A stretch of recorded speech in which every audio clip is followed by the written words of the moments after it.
Hello, investors and traders, and welcome to the weekly market report. I'm AJ Monty, and this is a one-year daily candle chart of BOIL. And the reason I'm showing this is because I first want to congratulate our members who had a chance to participate in BOIL on the long side, especially our option traders. Just showing you this because it trades so nicely according to the technical signals. You can see back here, this was a bullish engulfing candle. We wound up getting short. A put spread took in a bunch of cash and it went right to my target up here. So a shout out to those members again, congratulations, but be careful right there. We have a small little spinning top of the candle on lower volume. Make sure you're protecting your profits. Now, I normally don't do this, but I just want to show again a sneak preview of what we do on the member page for trading. We also took a long position in XLE through a calendar call spread. You can see this one's working very nicely. Again, members, keep an eye on the volume. We have a long stretch here of green candles. We have 6 green candles in a row. Volume is dropping. We actually want it to go to 80 if you have that spread. And then we'll have to see if we're going to roll. Another one, JOBY. Holy mackerel, this turned out to be a really nice one. Joby Aviation. We got long this one way down at the bottom, and we started selling the $5 puts. We own the stock, and we own calls on this one. And look at that pivot point, just really beautiful. This is a cheap one that a lot of people got into. Again, congratulations. Rocket Lab, for those of you who've had this one for a while with me, look at this candle today. Bam, straight up and on higher volume. So we're long this one in 2 ways. We're long the stock, we're long leap calls, and this one looks like it's really starting to heat up. We're also long gold, GLD. We have a position in this through the options where we short the puts, and we're long leaps.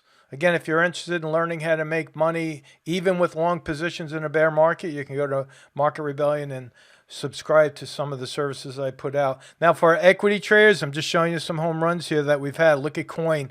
We had a really nice trade on Coin. We also are long APA. Look at that nice bounce off of there. We had a position in RIG. Some of our members still have this one. Again, keep an eye on that volume. Oscillators are starting to turn down right there. So enough of the long trades. Let me talk about the general markets because I think there's, again, some confusion as to what's going on in the market. If you think that we are out of the woods economically and out of the woods with regard to inflation, you need to think again, because look at what originally sparked this rally earlier this week was that the CPI numbers came in lower than expected. Now, please, folks, you have to understand that a knee-jerk reaction to a number that came in lower than what was forecasted does not mean we're out of the woods. Take a look right here. We had this little drop in the CPI, and guess what? We had that very same thing happen back during the crash of 2008, and we had that very same thing happen right before the COVID crash. So we are not out of the woods. I'm just going to go through some of these slides so everyone can see the reality of what's really going on here. Take a look. If you go to the supermarket, eggs are still up 47%. Now remember, they do not measure food and fuel into the core inflation numbers. So interest rates are still below where the core inflation numbers are. So the Fed is still behind the curve. And you watch, oil is going to start to perk up. You know, if you got the news this week that Russia's cutting back on production by 20%, so that's going to increase demand as the supply chain starts to dry up in the oil market to the EU, right? So now, this is just a slide I put together giving you the overall, last 12 months of what's happening. Again, the CPI comes out at 8.5%, but look at the real numbers down here, folks. I'll start at the low end. I don't even know. I think that's a little low. New cars up 10.3%. Food is up 13%. I think that is low, according to the Bureau of Labor Statistics and some of the numbers there. I'm seeing higher numbers overall in individual high consumption foods and such. Electric, I think that's pretty much on target, up 15%. I know that just from our own electric bills going up. But fortunately, we have solar panels to help offset that. We actually sell electricity back to our power company. Don't know how many of you do that, but I like that idea. I'm not, totally into green energy and converting out of fossil fuels, but I do like the idea of solar power, especially when we live in the Sunshine State. And then fuel oil, for those up north, remember, as we get into the winter months, fuel oil is going to go up. For years, my family was priority fuel out on Long Island. I know a lot about the heating oil business. And so this is going to be a big cost as we start coming into the winter months. Gas, I think everyone's in agreement that it's up 44%, and gas utilities up 30%. So again, watch the real numbers and be careful what you're being told. You have to do your research. Here's another one. Shelter/rent inflation. For those of you that are renting, you know exactly what I'm talking about right here. Now, this slide couples up with the next slide, which talks about real wages. So take a look at this and the spike and the cost of rent and the cost of living expenses with regard to owning a home. Straight up, right there, straight up. It's a 32-year high and has not pulled back, at least not yet. Hey, listen, I'm not trying to scare anybody. I'm showing you the reality, so use caution. These are the real numbers taken from our own government right there. This is another one. The labor market, this one I want to show you right here. Look at the jobless claims, and this is a 4-week moving average. See this red line right here, folks?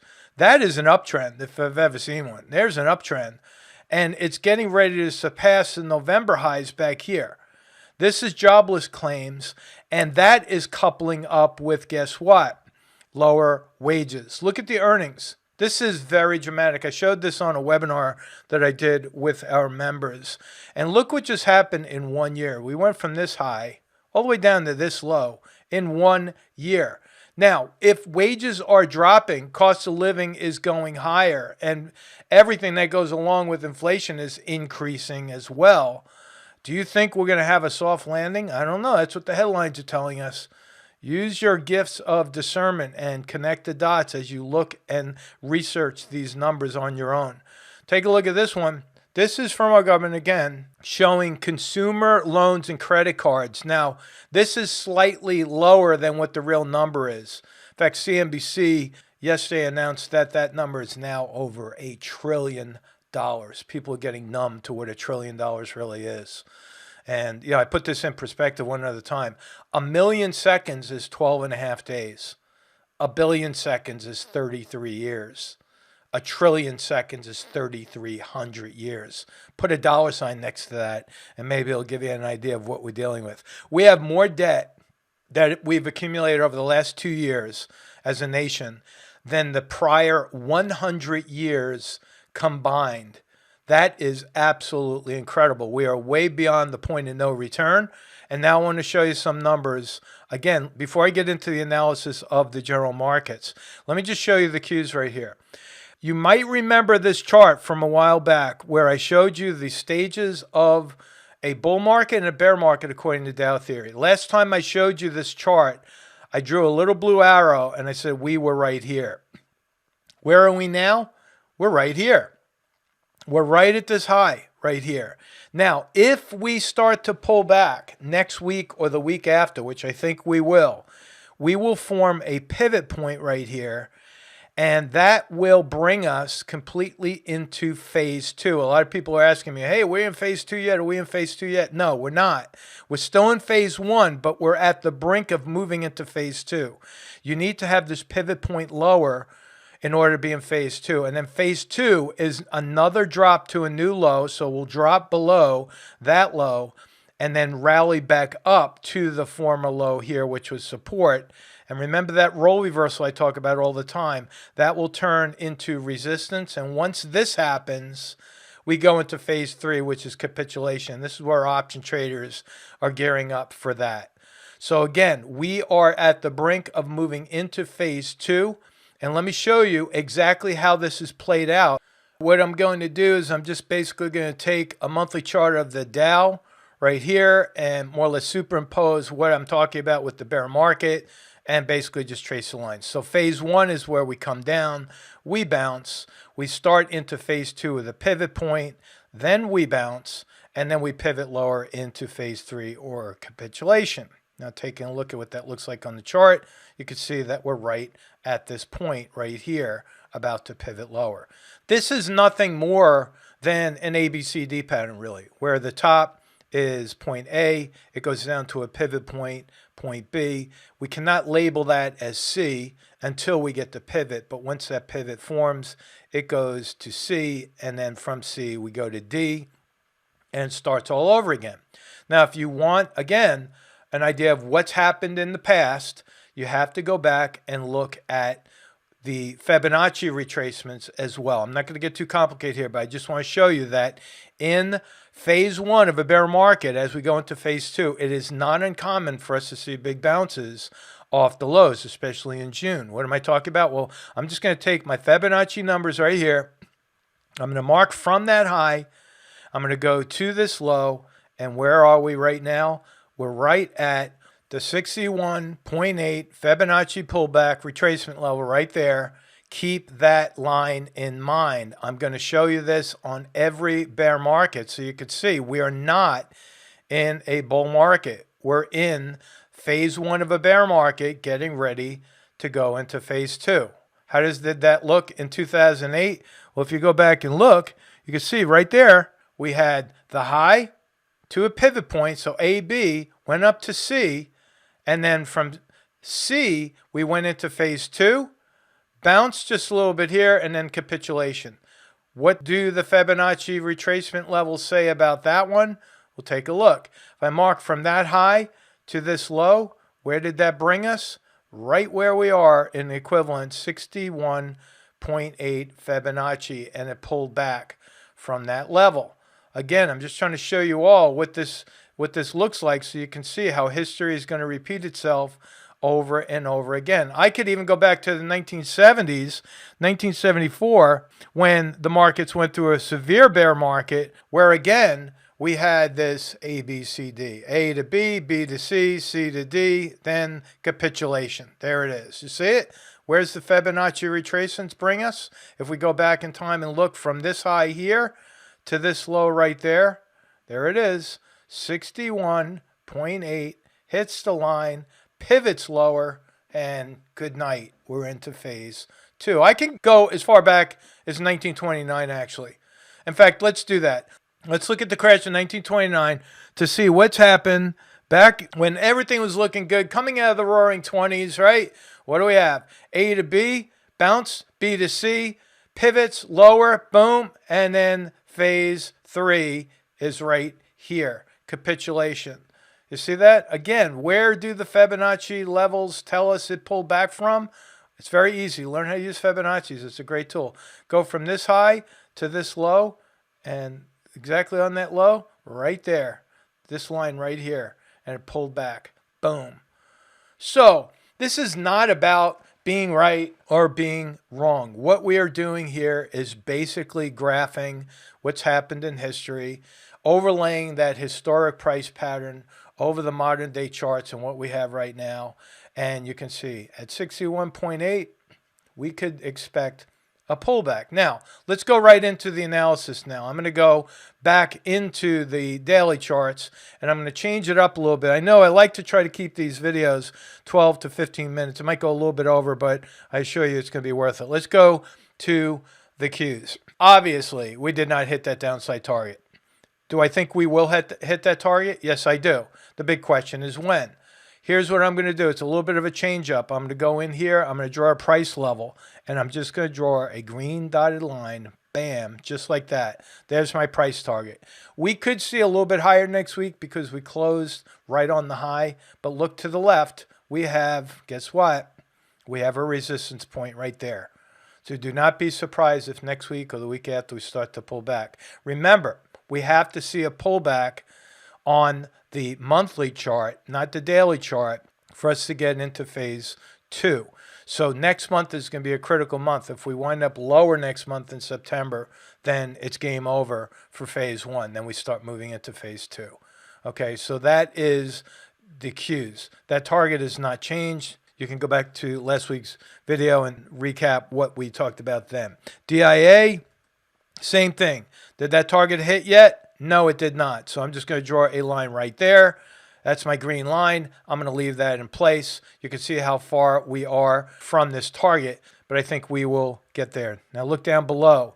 Look at the oscillators. We have a negative divergence on the stochastics, and we are at a negative divergence in the CCI. What does that mean? Well, the CCI is at the same level it was back here, but we're on a higher price level. So again, keep your stops in place.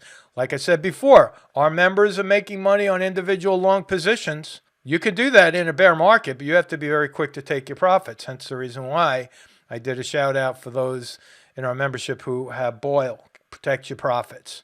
All right, now let's look at IWM. That target, obviously, again, did not hit. And I'm going to keep that target right in place there. Just going to keep that dotted line. Look to the left. We have a very significant resistance point up at the top. Look down below. We have a drop in volume, even though it's a green candle.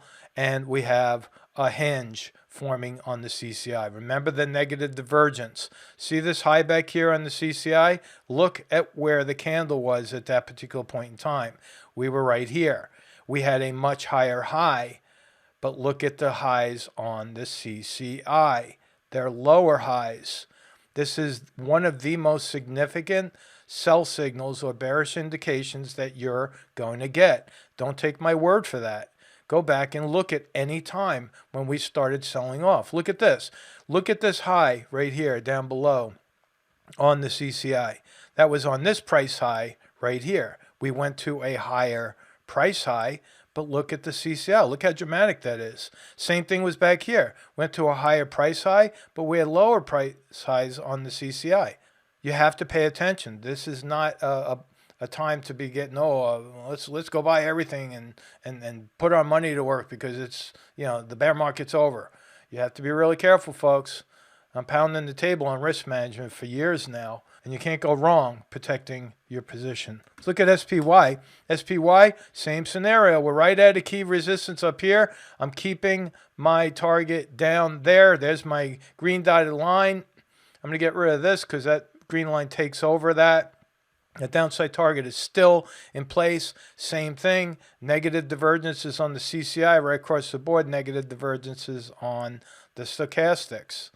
Right? Again, go back and look at any chart. It could be any time frame. It could be any.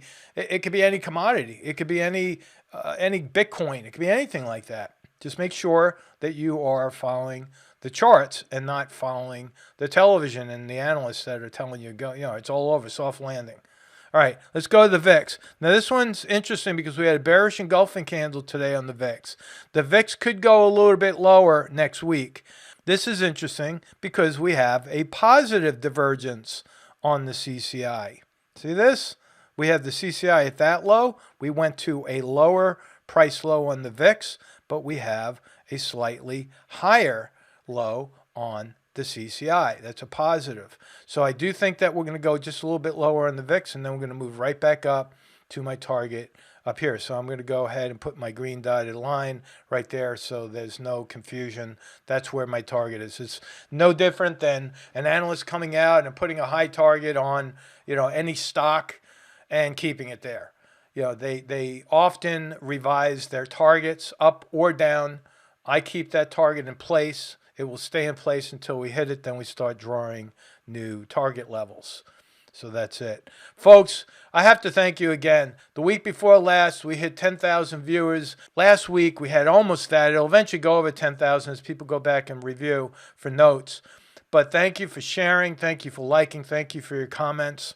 I know that there's a lot of questions that come in. I try my very best to answer every single question. If it's not answered right away, hang in there. I have a system for doing that. If you see me like your question, then I most likely have responded to it or commented about it. If I do not have a like next to your question, it means I haven't had a chance to answer it yet. It's not so easy to answer or address 300 comments in a week because we already have our members on the member page. There's questions there. Over the past couple of years, I've answered tens of thousands of questions. It's not an easy thing to do, I assure you. So be patient and keep your eyes focused on the charts. Make sure you're managing risk, and we'll see you next week. So long. Hello, John Najarian here. If you want to trade like a rebel, if you want to party like a rebel, well, you got to come to RebelCon 2022. It's going to be in Dallas, Texas, at the fabulous Four Seasons Resort. We start the 21st of September, go until September 24th. It will be more fun and more live trading than we've ever done before. That's why it's called RebelCon 2022. We're going to have barbecues and double the amount of live trading. So if you want to book that now, make sure you do, because the guest speakers, as soon as we announce those, this thing's going to be sold out. It's going to be something you do not want to miss. Limited to 250 people. Sign up now for RebelCon 2022 at the Four Seasons in Dallas, Texas. Welcome to the rebellion.